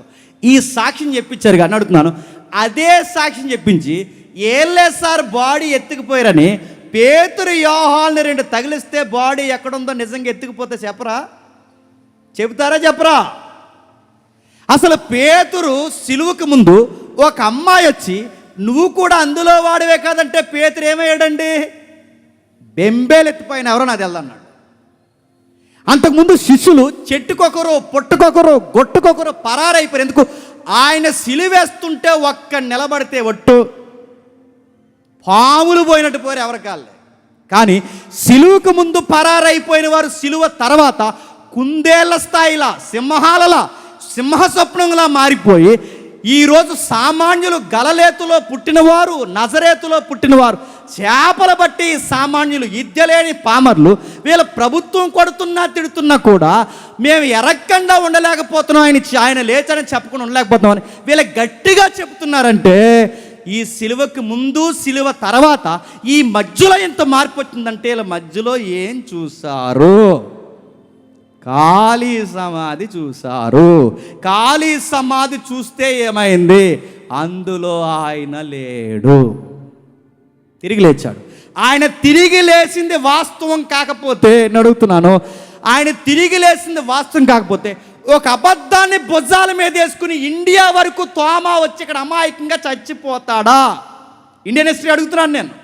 ఒక అమాయకుడు అంటే 12 మందిలో ఇన్ని దేశాలు రవాణా సౌకర్యం లేని కాలంలో అంత దూరం నుంచి ఇండియా వచ్చి ఇక్కడ మతోన్మాది మోకలు ఎవరైతే ఉన్నారో వాళ్ళ చేతుల్లో అమాయకంగా ఒక అబద్ధం కోసం చచ్చిపోతాడా? చచ్చిపోతూ కూడా ఏం చేశాడు చెప్పనా? సంఘాన్ని కేరళ, కాలికట్, తమిళనాడు, చెన్నై పరిసర ప్రాంతాల్లో సువార్త విత్తనం వేసి చచ్చిపోయి గుర్తుపెట్టుకోండి. వాళ్ళు నిజమని నమ్మారు కనుక, వాళ్ళ కళ్ళతో చూశారు కనుక, వాళ్ళు చూస్తున్నది నిజమని వాళ్ళకు ధృవీకరణ అయ్యింది కనుకే వాళ్ళు దాని కొరకు చచ్చిపోయారు. ఎవడో ఎప్పుడు చచ్చిపోతాడు చెప్పండి? నిజమని నమ్మినప్పుడు చచ్చిపోతారు. అబద్ధానికి ఎవడు చనిపోతారు చెప్పండి? అబద్ధం ఎప్పటివరకు అండి? ఈ 60 ఏళ్ళు బతికే గుప్పుడు మెతుకుల కోసం అబద్ధాలు చెప్పుకుంటూ తిరుగుతాం. రేపు పొద్దున అదే మనకు సావే కూర్చుంటే తప్పు అయిపోయిందంటే ఇక్కడి నుంచి అలా చేయనని ఒప్పుకోరా చెప్పండి? కానీ శిష్యులు చచ్చిపోవడానికి ఒప్పుకున్నారు, ఆకలి దప్పులుతున్నారు, శవాల మధ్య పడుకున్నారు, అడవిల్లోకి తరగబడ్డారు, ప్రభుత్వానికి వ్యతిరేకమైపోయారు, తలక్రిందులుగా సిలువేయబడ్డారు. అక్కడ వరకు ఎందుకండి? డాక్టర్లు, పెద్ద పెద్ద లాయర్లు, గొప్ప గొప్ప వ్యక్తులు వారు చదువులు అన్నీ పడేసి మన ఇండియాకి వచ్చి ఎందుకు ఇక్కడ మట్టి గోడల్లో, మట్టి ఇసుకల్లో, ఈ ఇసుక తెన్నుల్లో నాగరికత లేని ఈ దోమల పాముల మధ్య ఇక్కడ ఎందుకు బతికి వాళ్ళు చస్తూ చనిపోతూ ఇలాంటి చర్చిలు, ఈ సంఘాలు, ఇలాంటి స్కూళ్ళు, ఇలాంటి విద్యలు, ఇలాంటి వైద్యాన్ని పెట్టి ఎందుకు చనిపోయారు? వాళ్ళందరూ అమాయకులా? నీకు నాకన్నా బాగా చదువుకున్నారు గుర్తెట్టుకోవాలి. నీకు నాకన్నా బాగా రాజనీతి తెలిసిన వారు, నీకు నాకు బాగా హిస్టరీ తెలిసిన వారు, నీకు నాకు బాగా మన అందరికన్నా వాళ్ళకి జాగ్రఫీ బాగా అన్నీ తెలుసు. వాళ్ళకి ఎంత చదివి ఆక్స్ఫర్డ్ లాంటి యూనివర్సిటీలో చదివి అంత చదువులు చదివి అన్నీ వదిలొచ్చి క్రీస్తు కొరకు ఇండియాలో అసూలు బాసి ఈరోజు ఇలాంటి స్థలాలు ఇచ్చిపోయారంటే ఏ అబద్ధాన్ని నమ్మొచ్చారో వాళ్ళు చెప్పండి? ఒకవేళ 12 మంది అబద్ధం నమ్మారనుకోండి, మగ్దలేని మరియా అబద్ధం నమ్మేస్తుందా అని అడుగుతున్నాను. చాలామంది స్త్రీలు అబద్ధం నమ్మేస్తారా అని అడుగుతున్నాను. పేతురు, యోహాను ఇద్దరు అబద్ధం నమ్ముతారా ఇంకా అడుగుతున్నాను. మార్గ మధ్యలో ఇద్దరు శిష్యులు ఎంఏఎం మార్గంలో వాళ్ళు అబద్ధం నమ్మేస్తారా? 1 డే 40 days పైనే వాళ్ళు సుమారు 500 మంది అబద్ధాన్ని నమ్మేస్తారా? ఎంతమందిని అడుగుతున్నాను. వీళ్ళ పైబచ్చి కింద కన్నా స్కెల్టన్ చెప్పాడు, బాగా చెప్పాడు. ఆ స్కెల్టన్లో ఒక మాట అన్నాడు, మీరు చూడండి. భ్రమకు గురయ్యారట. ఏం భ్రమకు గురయ్యారు? నీది భ్రమ. వాళ్ళు నిజంగా భ్రమకు గురైతే, మేరీ భ్రమకు గురైందంటే ఒప్పుకోవచ్చు, ఎందుకంటే ఫస్ట్ చూసింది ఆవిడే. రెండవది, స్త్రీలు భ్రమకు గురయ్యారంటే అనుకోవచ్చు. ఒకవేళ ఇద్దరు శిష్యులు భ్రమకు గురయ్యారంటే అనుకోవచ్చు. పేతురు, యోహాను భ్రమకు గురై అనుకోవచ్చు. అడుగుతున్నారు 500 మంది భ్రమకు గురైపోతారు. అసలు భ్రమ అనేది అది ఏమైనా అంటువేదా నడుతున్నాను. ఇప్పుడు మనం ఎంతమంది ఉన్నాం, నేను భ్రమకు గురయ్యానంటే అనుకోవచ్చు, వాళ్ళు అయ్యారంటే అనుకోవచ్చు. అందరూ సభకు వచ్చిన వాళ్ళందరూ భ్రమకు గురయ్యారంటే అన్నవాడిని ఏమంటామని, నీది భ్రమర అయ్యా. అందరూ భ్రమ నడుతున్నాను. అది ఏమైనా సైకలాజికల్ ప్రాబ్లమా? ఒకవేళ అది భ్రమో నిజమో కాదో చెక్ చేసుకునే యాటిట్యూడ్ సంఘానికి ఉందో లేదో ఒకసారి అపోస్తుల కార్యం తీయండి. అపోస్తుల కార్యములు త్వరగా, అపోస్తుల కార్యములు 12వ అధ్యాయం త్వరగా, అపోస్తుల కార్యములు 12వ అధ్యాయం 15వ వచనం ముగిద్దాం. అపోస్తుల కార్యములు 12వ అధ్యాయం 15వ వచనం.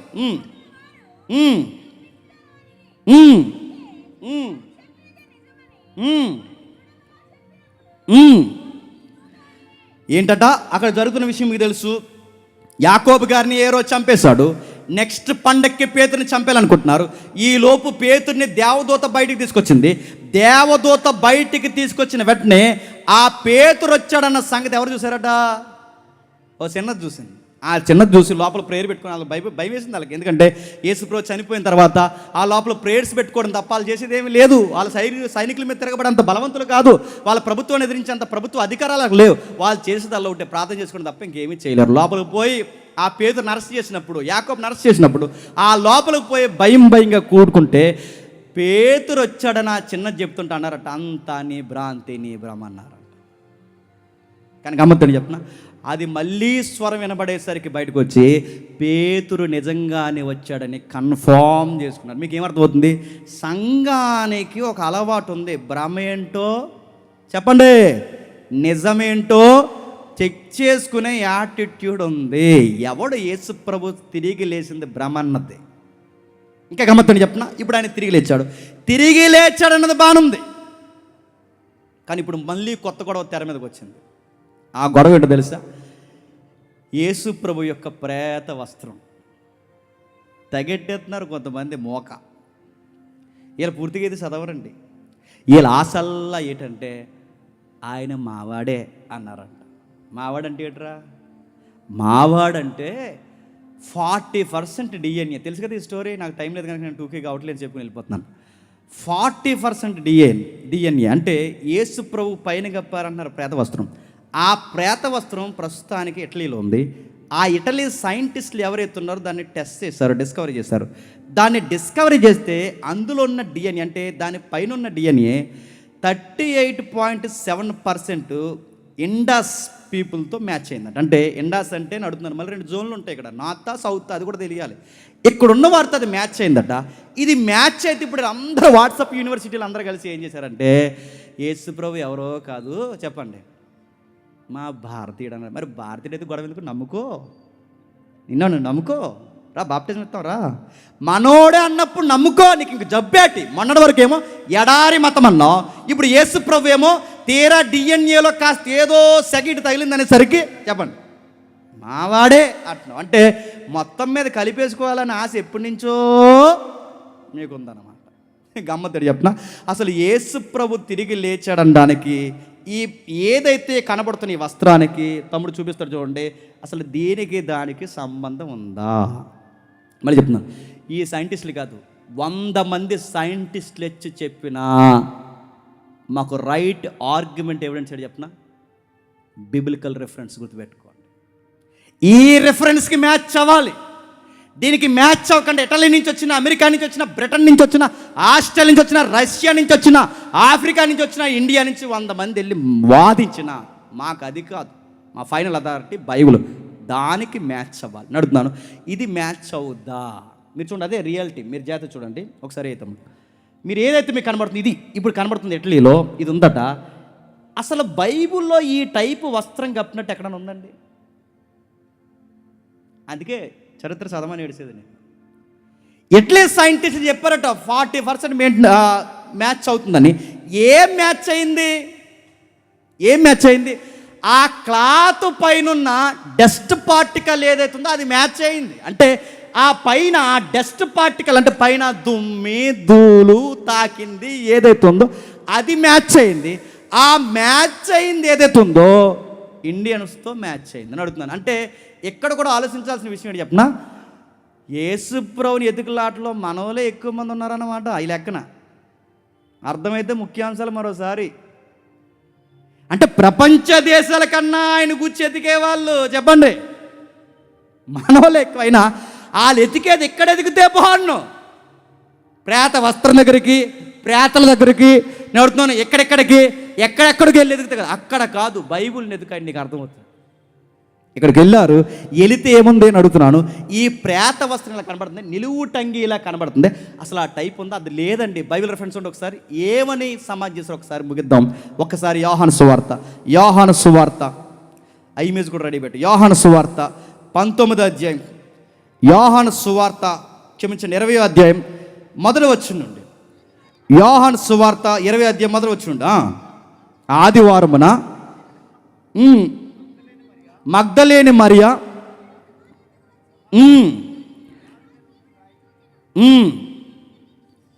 ఆమె పరిగెత్తుకుని పోయి ఇలా చెప్పిన ఆ తర్వాత ఏం జరుగుతుందో కిందకి చదవండి. సీమోను పేతురు మరి ఒక శిష్యుని యొద్దకు వచ్చి అని చెబుతూ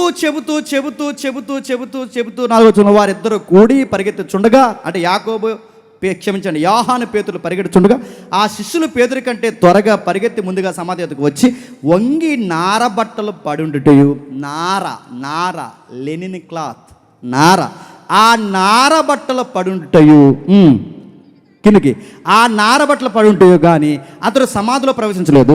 అతడు సీమోను పేతురు అతను ఎంబడి వచ్చి సమాధిలో ప్రవేశించను. నారబట్టలు పడుండుటయు ఆయన తల రుమాలు నారబట్టల యొద్ద ఉండగా నేరుగా ఇంకొక చోట చుట్టబడి ఉండుటయు చూసని. ఇది చదివితే మీకు అర్థమైపోతుంది. ఇప్పుడు చెప్పండి, నిలువు టంగిని యేసు ప్రభు కప్పారని రికార్డ్స్ చెబుతున్నాయా? సుమారు 2-3 వస్త్రాలు పైతే ఆ వస్త్రాలతో లెనిన్ క్లాత్తో ఆయన చుట్టారని చెబుతున్నాయా? రికార్డ్స్ చెప్పండి. అసలు యూదులు బరియలు ఎలా జరుగుతాయి నీకు తెలుసా అయ్యా? డిఎన్ఏ మాది అంటే నీకు తిరగలేదు నీకు. అసలు యూదులు బరియలు ఎలా చేస్తారో ఒకసారి చూడు. అదిగో చూడు, అలా చుడతారు. అంటే ఈ సన్నటి క్లాత్ అలా రౌండ్గా చుట్టి అదిగో అది చూడండి. నేను చెబుతున్న అబద్ధమైతే నన్ను నిలదీసి అడగండి. నేను చెబుతున్నది అబద్ధమైతే డిబేట్ కూర్చోబెట్టి, నేను చెబుతున్నది అబద్ధమైతే మీది సత్యమని డిఎన్ఏలో వస్తారో రికార్డ్స్లో వస్తారో ఏదైతే మనకు కనబడుతుందో ఈ ప్రేత వస్త్రం దేని ద్వారా రికార్డ్స్ మాట్లాడతారో మాట్లాడండి. మేము నిరూపించడానికి మేము సిద్ధం. ఆయన పునరుద్ధానుడు, దానికి మేము చెప్పండి సాక్షులు. అందుకే ఆయన అలా చుట్టారంటే ఆ కింద నుంచి ఆ కింద అరికాలు దగ్గర నుంచి పై వరకు ఇలా చుట్టుకుంటూ వచ్చి తల దాకా వచ్చిన తర్వాత ఏం చేస్తారంటే తలకి ప్రత్యేకమైన రుమాల్ లాంటిది చుడతారు. అంటే బాడీని కట్టే వస్త్రం వేరు చెప్పండి, తలకి పెట్టే వస్త్రం వేరు. మరి ఇటలీలో ఉన్న వస్త్రం ఏంటి? అదేదో పెద్ద సున్నీలా గప్పేరేటది. నా మాట మీకు అర్థమవుతుంది లేదు. అసలు ఇటలీలో ఉన్న వస్త్రం అది మొత్తం ఏకంగా ఒక పెద్ద సొక్క ముక్కలాగా ఆడపిల్ల సున్నీలా ఉంది.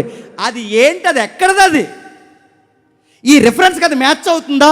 ఇక్కడ 2 రకాల వస్త్రాలు, తల రుమాలు కనబడుతుంది, ప్రేత వస్త్రం కనబడుతుంది. తల రుమాలు కనబడుతుంది, ప్రేత వస్త్రం అంటే బాడీకి కట్టేది వేరు, సుట్టేది వేరు. ఇది కప్పేది కాదు చెప్పండి, సుట్టేది. ఆ సుట్టేది ఎలా చుడతారు? అందులో బోలము, సాంబ్రాణి, అగరు ఇలాంటి ద్రవ్యాలు ఆ లేయర్ కంటే ఈ చుట్టిన లేయర్కి మధ్యలో ఆ ద్రవ్యాన్ని రాసి అప్పుడు చుడతారు. ఎలాగ మీకు అర్థం కావాలంటే కాలో చెయ్యి ఇరిగిపోయింది అనుకోండి, సిమెంట్ కొట్టేస్తారు చూసారా? ఆ సిమెంట్ కొట్టేస్తున్నప్పుడు దానికి మధ్యలో సిమెంట్ ఎలాగైతే రాస్తారో ఆరిపోయిన తర్వాత అది ఎలాగైతే గట్టిగా అయిపోద్దో సేమ్ అలాగే సుగంధ ద్రవ్యాలతో కట్టేసినట్టే వేస్తారు. అది వాళ్ళ బరియల్. నీకేం దొరికింది అంటున్నావు? మా క్లాత్ దొరికింది, అందు మీద డిఎన్ఏ ఉంది, సైంటిస్టులు చెప్పారు అది మా డిఎన్ఏ అన్నారంట. నేను అడుగుతున్నాను, మీ డిఎన్ఏ అంటే ఏంటి? బాగా ఎదికారు అక్కడ మీరు అందరూ. రష్యన్స్ ఎదికారు నడుతున్నాను, ఆ పై ప్రాంతాలు ఎత్తుకారు, మిడిల్ ఆసియాలో ఎత్తుకారు. కానీ ఎక్కువగా యేసుప్రభు అనే డౌట్లో ఎక్కువ ఎతికింది ఎవరు చెప్పండి? మీరు ఎదికారు.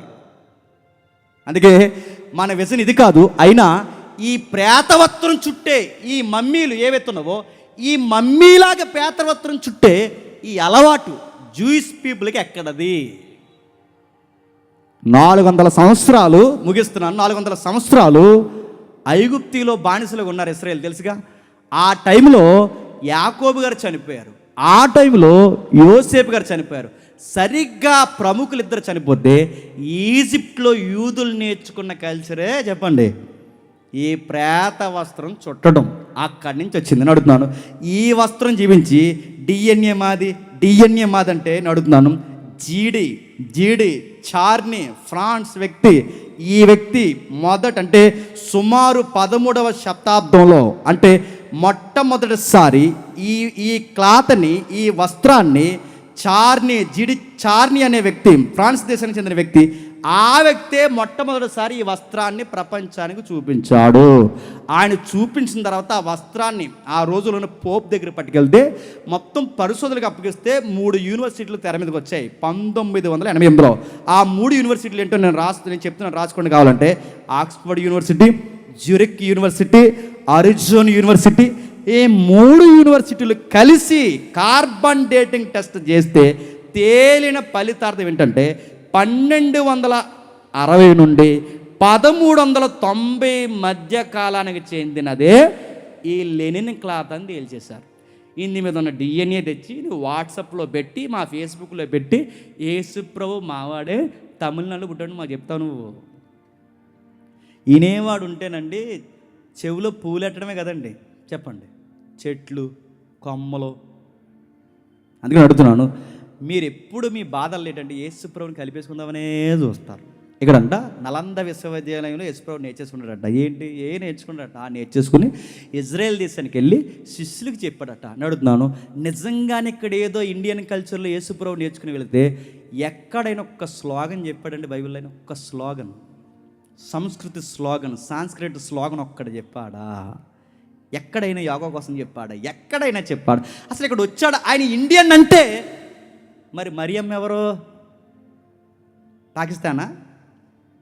యేసేపు ఎక్కడోడు? ఇలాంటి తెరమ్మాలిన ఆర్గ్యుమెంట్లు వస్తాయని మత్తయి అనే వ్యక్తి యేసుప్రభు ఎలా వచ్చాడో పెద్ద జీనియాలజీయే రాశాడు మొదటి అధ్యాయంలో. పెద్ద వంశవృక్షం పెట్టాడు. ఆయన ఊరకే ఎక్కడి నుంచే రాలేదు, ఆయన వచ్చింది ఎలా వచ్చాడు చూడండి. పెద్ద వంశాన్ని పరిచయం చేసి ఇలా వచ్చాడని చెప్పాడు. ఇప్పుడు చెప్పండి, యేసుప్రభు తిరిగి లేచాడనడానికి ఖాళీ సమాధి ఉంది, యేసుప్రభు తిరిగి లేచాడనడానికి శిష్యులు సాక్ష్యాలు ఉన్నాయి, యేసుప్రభు తిరిగి లేచాడనడానికి మళ్ళీ నేను చెప్తున్నాను ఈ రోజుకి సాక్షుల సమాధులు ఉన్నాయి. మరో మాట అంటున్నాను, ఒకవేళ అది యేసుప్రభు రక్తం డిఎన్ఏ, అది డస్ట్ పార్టికల్ కాదు, యేసుప్రభు రక్తంలో ఉన్న డిఎన్ఏ అంటే నీకు శాంపుల్ డిఎన్ఏ ఎక్కడ దొరికింది? నా మాట మీకు అర్థమైందో? ఇది పలానా వాడి డిఎన్ఏ అంటే నీ దగ్గర శాంపుల్ ఉండాలిగా. నీకు శాంపుల్ ఎవరు ఇచ్చాడు అని అడుగుతున్నాను నేను. నీకు ఎవరు ఇచ్చారు? మరియమ్మ చుట్టాలు నువ్వు? నీకు ఎవరు ఇచ్చారు నీకు? ఇది యేసుప్రభు జూయిస్తాను, కొంచెం ఏదో ఎండడానికి బాగుంది, ఇదేదో యూదుల రక్తంలో ఉందను, కానీ ఇది ఎగ్జాక్ట్ యూదులు ఎవరిది కాదు, యూదులు ఉన్న యేసుప్రభు తట్టినామంటే యేసుప్రభు శాంపుల్ పెట్టి నీకు ఎక్కడది? తగునా అమ్మా తయారైపోయి డిఎన్ఏ నీ బొంద డిఎన్ఏ. నీకు తెరవలేదు, నీకు బిబిలికల్ యూ తెలియదు, హిస్టరీ యూ తెలియదు, వాట్సాప్ యూనివర్సిటీలో నేర్చుకున్న ఆ గాలి మాటలు తప్ప అసలు యూనివర్సిటీ అధికారిక ఆక్స్ఫర్డ్ యూనివర్సిటీలు ఏం ఇవేమీ తెలియదు. వీళ్ళ బాధల్లో ఒక్కటే ఏంటి చెప్పనా, యేసుప్రభు తిరిగి చెప్పండి లేవలేదని చెప్పాలి. కానీ గమ్మతాడు చెప్పు, నువ్వు ఎంత మరుగు చేసినావు, బండేసినా, సీలేసినా, సైనికులు పెట్టినా, ఎవరిని పెట్టినా, ఎన్ని మత మొక్కలు లేచిపోయినా, ఈ రోజుకి మాట్లాడినా పచ్చి నిజం ఏంటో తెలుసా? ఆయన తిరిగి లేచాడు. ఇది పక్కా జరిగింది, ఆయన జరిగింది, ఇది పక్కా జరిగింది. కనుకే దీంట్లో నువ్వు అర్థం చేసుకోవాల్సింది, ఇక్కడ క్లాత్ దొరికింది, డిఎన్ఏ దొరికింది, ఇది కాదు. అసలు నువ్వు చూడాల్సింది తెలుసా, ఆయన తిరిగి లేచినప్పుడు క్లాత్ అక్కడే ఉందట, బాడీ లేదట. నీకేమర్థమవుతుందో చదువుతుంటే? ఇంటికి లేక చదువు. లాజరు తిరిగి లేచాడు. లాజరు తిరిగి లేస్తే లాజరు వస్త్రము లాజరుతో ఉంది, లాజరు తలరుమాల లాజరుతో ఉంది. లాజరు తిరిగి లేచినప్పుడు లాజరుతో ప్రేత వస్త్రాలు ఉన్నాయి, లాజరు తిరిగి లేచినప్పుడు లాజరుతో అన్నీ ఉన్నాయి. కానీ యేసుప్రభు తిరిగి లేచినప్పుడు వస్త్రాలు మాత్రం ఒకటి ఉన్నాయి, యేసుప్రభు మాత్రం లేచాడు. మీకేమర్థమవుతుంది? లాజరు తిరిగి లేచింది ఈ లోకానికే లేచాడు కనుక మళ్ళీ ఇక్కడ చనిపోయాడు. యేసుప్రభు తిరిగి లేచింది మరో లోకానికి నిత్యత్వానికి లేచాడు కనుక ఆయన ఎప్పటికీ చెప్పండి మరణించడు. ఆ లైఫ్ ఎలా ఉంటుందంటే నా డైమెన్షన్కి అందదు. అది ఎలా ఉంటుందంటే అది కనబడగలదు, కనబడకుండా ఉండగలదు. అది మాట్లాడగలదు, మాట్లాడకుండా ఉండగలదు. అది తాకగలదు, తాకకుండా ఉండగలదు. అది తినగలదు, తినకుండా ఉండగలదు. ఏంటి ఆ లైఫ్ అంటే దాని పేరే ఎటర్నిటీ అంటారు దాన్ని, నిత్యత్వం. అది నిజంగా జరిగిందంటే జరిగింది. అది నిజంగా జరిగింది కాబట్టి ప్రభు అయిన యేసుక్రీస్తు వారికి అపోస్తులు మొదలుకొని మనం అందరం చెప్పండి సాక్ష్యం. ఇక నిజంగానే ముగిస్తాను, ఇది లాస్ట్, ఇది చివరిది. ఒకవేళ ఆయన తిరిగి లేచాడా, తిరిగి లేవలేదా, వీటన్నిటి గురించి మాట్లాడుకుంటే అసలు ఏంటి ఆయన తిరిగి లేస్తే ఏంటి, తిరిగి లేకపోతే ఏంటి, పునరుద్ధానం గురించి మనకేంటి కలిసి వచ్చేదంటే ఒక మాట చెప్తాను, నేను త్వరగా ముగిస్తాను. ఇది చెప్పకపోతే ఈ మెసేజ్కి అర్థం లేదు. మనిషి అర్ధరహితంగా మారిపోయేది ఎప్పుడో చెప్పనా? మరణం. రాజకీయ నాయకుడైనా, వాడు సినిమా యాక్టర్ అయినా, మోతుబరైనా, డబ్బున్నవాడైనా, సామంతుడైనా, సామాన్యుడైనా, వాడు బిక్కుమని ఒక రోజు మిగిలిపోయేది ఎక్కడ చెప్పనా? మరణం. అది నీ దగ్గరకు వస్తుంది అనడానికి నీ తల మెరుస్తుంది, అది నీ దగ్గరకు వస్తుంది అనడానికి నీ కళ్ళు దెబ్బతింటున్నాయి, అది నీ దగ్గరకు వస్తుందని నీ జీర్ణ వ్యవస్థ దెబ్బతింటుంది, అది నీ దగ్గరికి నేడో రేపు నేను పలకరిస్తుంది అనడానికి నీ బాడీలో సిమ్టమ్స్ మారిపోతున్నాయి. మరణం వస్తే ఏం చేస్తుంది? చదువుకున్నవాడినైనా, చదువు లేని వాడినైనా, ఎవరినైనా నిరర్ధకంగా మార్చేస్తుంది. ఒక మనిషి లైఫ్ ఎలా స్టార్ట్ అవుతుందో మీకు తెలుసు. బాగా చదువుకుంటాం, పెళ్లి చేసుకుంటాం, జీవితాన్ని మంచిగా అందంగా ప్లాన్ చేసుకుంటాం, అంతా బాగుంది, మంచి ఇల్లు, మంచి భార్య, పిల్లలు, లైఫ్ అంతా బాగుంది, కాస్తంత శాలరీ, అంతా బాగుందన్న సమయానికి ఆ జీవితం ఎడారిగా మారిపోయే ఒక గడి వస్తుంది. ఆ గడి ఏంటి చెప్పిన? మరణం. ఆ ఇంటి యజమాని చనిపోతే ఆ భార్య ఏమైపోతుంది, ఆ ఇంటి యజమాని చనిపోతే ఆ పిల్లలు ఏమైపోతారో, ఆ ఇంట్లో ప్రధాన మనిషి చనిపోయాడో ఆ కుటుంబం రోడ్డు మీద పడిపోతుంది. కరోనా మరణం దెబ్బకి ఎన్ని కుటుంబాలు రోడ్డు మీదకి వచ్చాయి. ఎమ్మెల్యే లాంటి వాళ్ళు కూడా బెంబేలు ఎత్తిపోయారు. ఒక ఎమ్మెల్యే అన్నాడు 500 కోట్లు ఎత్తాను నన్ను బతికించన్నాడు ఆ రోజుల్లో. ఆ ఎమ్మెల్యేతో ఆ ఫ్యామిలీ డాక్టర్ అన్నాడు అర్జెంటుగా 500 కోట్లు ఎత్తాను ఇక్కడి నుంచి వెళ్ళిపో అన్నాడు. ఎమ్మెల్యే గారు చచ్చిపోయారు. ఎవరన్నా అడగండి, బ్రేకులు కూడా అడగండి, చనిపోయాడు. ఎమ్మెల్యే అయినా చనిపోవాలి, ఎంపీ అయినా చనిపోవాలి, యాక్టర్ అయినా చనిపోవాలి, డాక్టర్ అయినా చనిపోవాలి, ఎవడైనా చనిపోవాలి. దాని ముందు ఎవడో నిలబడడు. ఆ డబ్బు దాన్ని ఆపలేదు, రాజకీయ పలుకుబడి దాన్ని ఆపలేదు, నీ సినిమా పేరు కూడా దాన్ని ఆపలేదు. దాని ముందు ఎవడైనా దిగదుడిపే. దాన్ని ఎలాగైనా జయించాలనుకున్నారు, దాన్ని ఎలాగైనా బయటికి జయించాలనుకున్నారు. ఆ జయించే ప్రయత్నాలు చేశారు కానీ ఎవడ వల్ల అవ్వలేదు. ఈజిప్ట్ కల్చర్లో మరణాన్ని జయించాలనుకున్నారు, ఈజిప్ట్ వల్ల అవ్వలేదు. గ్రీకులు డ్యూయలిజం నమ్మారు, జయించాలనుకున్నారు, వాళ్ళ వల్ల అవ్వలేదు. యూదులు జయించాలనుకున్నారు, యూదుల వల్ల అవ్వలేదు. ఇక్కడ ఎవరైతే ఉన్నారో సనాతన వాదులు కొంతమంది, వాళ్ళు కూడా మేము మరణాన్ని జయిస్తామని మహాసమాధని, సజీవ సమాధని గొయ్యి తీసుకుని కప్పెట్టుకుని అందులో కూర్చుని మళ్ళీ లెగిస్తామన్నారు, లెగలేదు, చచ్చిపోయారు. అందరూ ఆశ ఏంటి చెప్పినా? తిరిగి లేవాలి, తిరిగి లేవాలి, తిరిగి లేవాలి. కానీ ఎవడు తిరిగి లేవలేదు. కానీ ఏ మతంలో లేనిది, ఎవరికి ఈజిప్టియన్స్ కానీ, గ్రీకులకు కానీ, జూయిస్ కానీ, సనాతన వాదులకు కానీ ఎవరికి లేని ఆధారం మరణం తర్వాత మనం జయించవచ్చనే ఒకే ఒక్క ఆధారం ఎక్కడ ఉంది చెప్పినా? క్రైస్తవ విశ్వాసంలో ఉంది. ఎవరికి ఆధారం లేదు. మీరు చూడండి, ఎవరినైనా మీరు చూడండి, మరణం దేన్నైతే చిదివేస్తుందో, ఫ్యామిలీని చిదివేస్తుంది, బతుకుని చిదివేస్తుంది, పెద్దరికాన్ని చిదివేస్తుంది. కానీ ఆ మరణాన్ని చిదిమే గడి ఎక్కడ జరగలేదంటే జరిగిందంటుంది బైబిల్. ఆ జరిగింది ఎక్కడ తెలుసా? 2000 సంవత్సరాల క్రితం క్రైస్తవ్యంలో జరిగింది. ఆ జరిగించిన వ్యక్తి ప్రభు అయిన యేసుక్రీస్తు. ఆయన తిరిగి లేచాడు. ఆయన తిరిగి లేచాడు కనుక తన శిష్యులకు కనబరుచుకున్నాడు. ఆయన తిరిగి లేస్తే ఏంటంటే, నేను ముగిస్తున్నాను, ఆయన తిరిగి లేస్తే ఏంటేంటి? ఆయన యందు విశ్వాసముంచిన వారు మరణించినను తిరిగి లేస్తారు. అది మనకు లాభం. నువ్వు డబ్బు సంపాదించినా, పేరు సంపాదించినా, ఎన్ని సంపాదించినా, ఒక్కసారి మంచం పట్టావో దిక్కు దిమానం చూసేవాడు అన్నట్టు గుర్తుపెట్టుకో. నీకు వయసు మళ్ళీ ఓపిక తగ్గిందో నీ కొడుకులు కూతుర్లకే బరువైపోతావు నువ్వు. కానీ మరణంలోనూ మృదువు వచ్చని ఎత్తుకునే ఒక దేవుడు ఉన్నాడు. ఆ దేవుడు నేను తిరిగి లేపుతా అన్నాడు. నేను తిరిగి లేపుతానన్నాడు. నాకు ఆధారం ఏంటంటే ఆ దేవుడు అన్నమాట ముందుగా నేను తిరిగి లేచానన్నాడు. ఇది నాకు ఆధారం. ఆయన యందు విశ్వాసం ఉంచితే నేను మరణించినను తిరిగి లేస్తాను. జెనీవా సైంటిస్టులు, అమెరికా క్షమించండి స్విట్జర్లాండ్ జెనీవాలో లేదా ఈ పై ప్రదేశాల్లో ఈ జెనీవా ప్రాంతంలో చాలామంది సైంటిస్టులు ఏమన్నారంటే ఈ రాజకీయ నాయకులు, సినిమా యాక్టర్లు అందరూ జాయిన్ అయిపోతున్నారు. వాళ్ళు ముందు కనిపెడతారంటే ఎప్పుడు 60 సంవత్సరాల తర్వాత 20 సంవత్సరాల తర్వాత ఆ ముందు కనిపెట్టి ఆ బాడీకి ఎక్కిస్తేనట శవాలు బతికేస్తాయట. ఎప్పుడు కనిపెడతారంటే ఒక 60-20 సంవత్సరాల తర్వాత కనిపెడతారు. మరి అప్పటి వరకు మేము బతుకున్నాం కదండి అంటే అన్నారు. అందుకే మా దగ్గర పాలసీ ఉంది, ముందుగా డబ్బులు కట్టి జాయిన్ అయిపోయి కొన్ని లక్షలు కోట్లు కట్టేస్తే మీరు చనిపోయిన తర్వాత మా జెనీవా నుంచి ఒక ఫ్లైట్ వస్తుంది లేదా ఒక హెలికాప్టర్ వస్తుంది, వచ్చి ఒక పెద్ద బాక్స్ తెచ్చి మీ బాడీని అందులో పెట్టి ఈ బాడీని పట్టుకెళ్ళి డీప్ ఫ్రిడ్జ్లో పెడతారట. డీప్ ఫ్రిడ్జ్లో ఆ ఫ్రిడ్జ్లో పెట్టి ఏం చేస్తారు, మందు కనిపెట్టినప్పుడట అప్పుడు ఆ మందు ఎక్కిస్తేనట అప్పుడు నేను ఎలా తిరిగి లేసిపోతాడు. ఇదంతా ఎవరు చెప్తున్నారు? సైంటిస్టులు, జెనీవా సైంటిస్టులు చెప్తున్నారు. గమ్మత్తడి చెప్తున్నా, బాగానే ఉంది వినడానికి. జాయిన్ అయిపోయారు, తెలుగు సినిమా యాక్టర్లు జాయిన్ అయిపోయారు, హాలీవుడ్ బాలీవుడ్ అందరూ జాయిన్ అయిపోయారు, పొలిటీషియన్స్ జాయిన్ అయిపోయారు, డబ్బున్న మోతుబర్లు అందరూ జాయిన్ అయిపోయారు, చాలా డబ్బులు కట్టేశారు. లేపేస్తా అంటే లేచిపోదామని జాయిన్ అయిపోయారు. గమ్మత్తడి చెప్తున్నా, వాళ్ళు లేపకపోతే ఎవడైతే లేపుతానో ఆడిని బాక్స్లో పెడతారు. ఒకరోజు నన్ను బాక్స్లో పెడతారు. ఆడి బాక్స్ అక్కడ ఉంటుంది, నా బాక్స్ ఇక్కడ ఉంటుంది. ఆడు కదలడు, నేనే కదలను. ఇన్ని డబ్బులు తీసుకున్నాను ఇంకా లేకపోతే 60 దాటేసిందని ఆడిని అడగడానికి ఆ బాక్స్ దగ్గర నేను వెళ్ళలేను. ఆడి బాక్స్ నా దగ్గర రాదు. నా డబ్బు అంతా తినేసే కదని నేను ఎవరిని అడగను.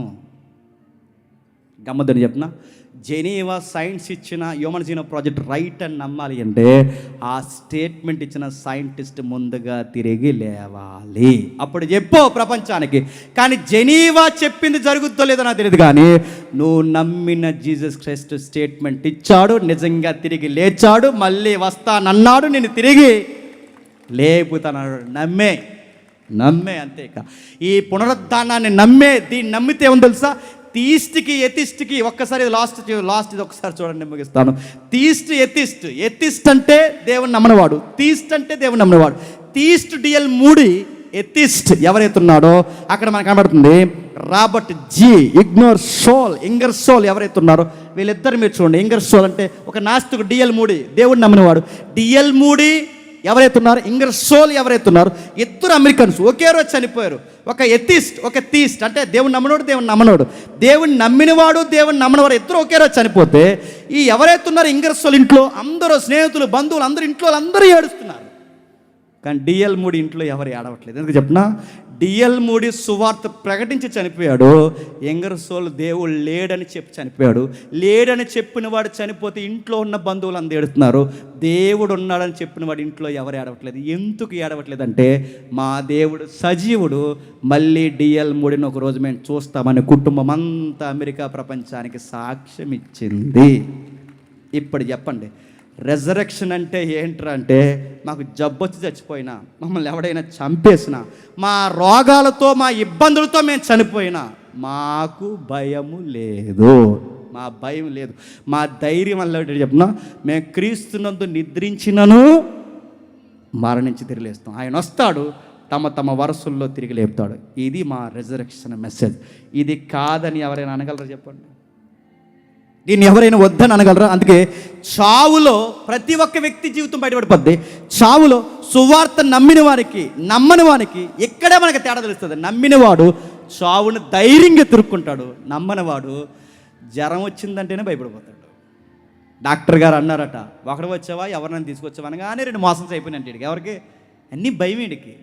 కానీ పునరుద్ధానం ఆ నిత్య జీవాన్ని బలంగా నమ్మితే ఎలా చెప్పిన, రాని జబ్బా రాని దెబ్బ రాని వ్యక్తులు వెలివేత రాని ఏదైనా జరగని పోని నన్ను పోతామని డిక్లేర్ డేట్ జరగని, నాకెన్ని జరిగినది కరువైన కటకమైన హింస అయినా బాధ అయినా ఏదైనా నా ప్రభు వస్తాడు, నన్ను తిరిగి లేపుతాడు, నేను మళ్ళీ సజీవంగా ఆయనతో పాటు జీవిస్తాను. That is resurrection. గుర్తుపెట్టుకోండి, ఇది నా క్రీస్తు పునరుద్ధానం. ఇది చెప్పడానికి తోమ వచ్చాడు, ఇది చెప్పడానికి అపోస్తులు పరిగెట్టారు, ఇది చెప్పడానికి ప్రపంచమంతా సులుబాస్తారు. ఇప్పుడు చెప్పాల్సింది ఎవరు చెప్పండి? మనం చెప్పాలి. నీ ఉద్యోగంలో చెప్పు, నీ సంసారంలో చెప్పు, నీ ఇరుగు పొరుగు వారు చెప్పు, నీ అందరికీ చెప్పు, ఇది నిజమని చెప్పు. దీనికోసం ఎంత బాగా చెప్పాలో అంత బాగా అన్నీ చదివి చెప్పు. నీ నమ్మిన విశ్వాసం ఏతుబడు ప్రతి వానికి సాత్వికంతో సమాధానం చెప్పు. నీ ప్రభువు సజీవుడు సజీవుడు సజీవుడు త్వరలోనే రాబోతున్నాడు. Amen amen amen amen. ప్రార్థన చేసుకుందాం. ప్రేమగల తండ్రి, కృపగల దేవ, ఎవరికి ఈ సంగతులు అర్థమైనా తెలియదు తండ్రి, విలువైన సంగతులు మా కళ్ళ ఎదుటికి, మా ముఖాల ఎదుటికి తండ్రి తీసుకొచ్చి మీరు మాట్లాడరు. ఇది వాస్తవం.